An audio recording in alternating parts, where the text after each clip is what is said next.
टोपी पहने हुए कोई शेर देखा है कभी आपने? सोचिए कि एक शेर ने सर पे किसी भी किस्म की टोपी पहनी है या चादर को बल दे के उसे लपेटा हुआ है और चमकदार पॉलिश वाले काले बूट उसके पाँव में हैं। क्या वो आपको अजीम लग सकता है? कार्टून चल रहे हैं तो एक शेर कुछ भी कर सकता है, किसी भी हुलिये में दिखाई दे सकता है, लेकिन आप उसके ऊपर अजमत का स्टिकर तो नहीं चिपकाएंगे ना। तो अब एक आदमी जिसे बाकी दूसरे हैं, कई अरब हैं, वैसा ही आदमी वो कैसे अजीम हो सकता है? और वो इतना अजीम हो कि उसे खुद भी लगना शुरू हो जाए कि मैं किसी बहुत बड़े मर्तबे पे फायज हूँ। साइंसी तौर पे देखें तो 4-5 दिमागी कैफियत में से कोई भी वार कर सकती है, जैसे bipolar disorder, schizophrenia, delusional disorder, narcissistic personality disorder, या कोई नशा पानी ऊपर नीचे हो गया हो तो समझ में आता है। वरना कैसे बाबा?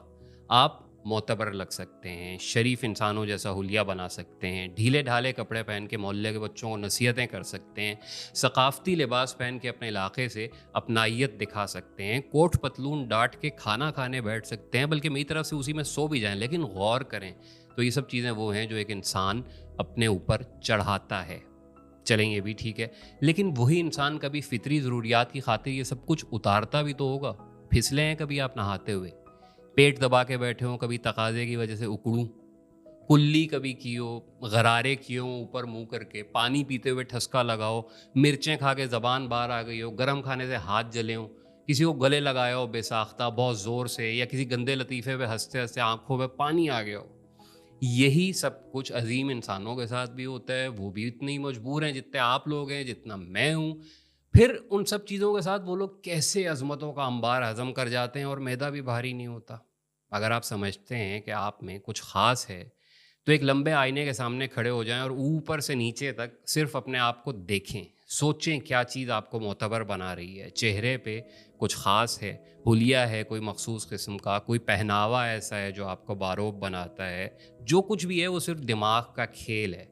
जैसे ही ये सामने वाली चीज़ें हटेंगी और आप लिबास फ़ितरी में आएंगे तो मौला दिमागी गुस्ल सेहत नसीब करे, आप भी उतने ही आम दिखाई देंगे जितना कोई दूसरा है। एकदम इंसान, सिर्फ इंसान।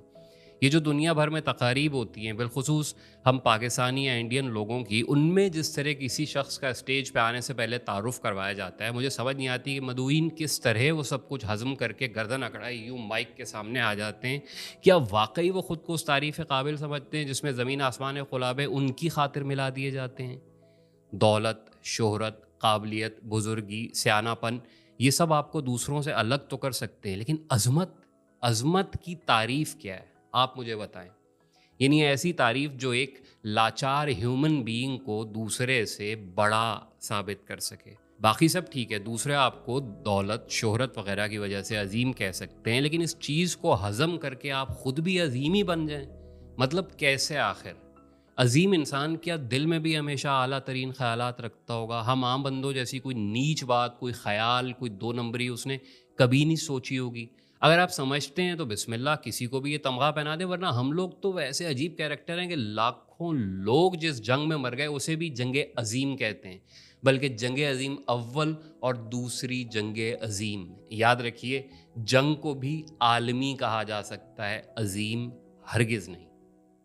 हमारे दिमाग बचपन से इस तरह के बनाए जाते हैं कि अज़मत को हम शदीद आइडियलाइज़ करते हैं। उसे नापने के भी मुख्तलिफ़ पैमाने हमें थमा दिए जाते हैं। ज़िंदगी भर हम वही बर्तन हाथों में थामे अपने खुलूस के जाम भर भर के अजीम इंसानों पर लुटाते रहते हैं, और वो लोग अगर ज़िंदा हों तो हमें ऐसे देखते हैं जैसे किसी सियासी जलसे में ड्रोन से आवाम के सर देख रहे हों। अगर मर जाएं तो भी नस्ल दर नस्ल हम उन्हें मज़ीद मोतबर बनाए जाते हैं और अपनी नस्लें उन पर निछावर करने को बेताब रहते हैं। इतनी सी ज़िंदगी है बाबा, ये चुटकी जितनी। इंसान है, इंसान बन के गुजारें, मज़े करें, हंसें खेलें, सेहत है तो नाचे गाएं। जो चीज़ समझ नहीं आती उसको छेड़े मत, और जो समझ आ गई तो उसे छोड़े मत। बाकी अल्लाह का नाम रह जाने वाला है।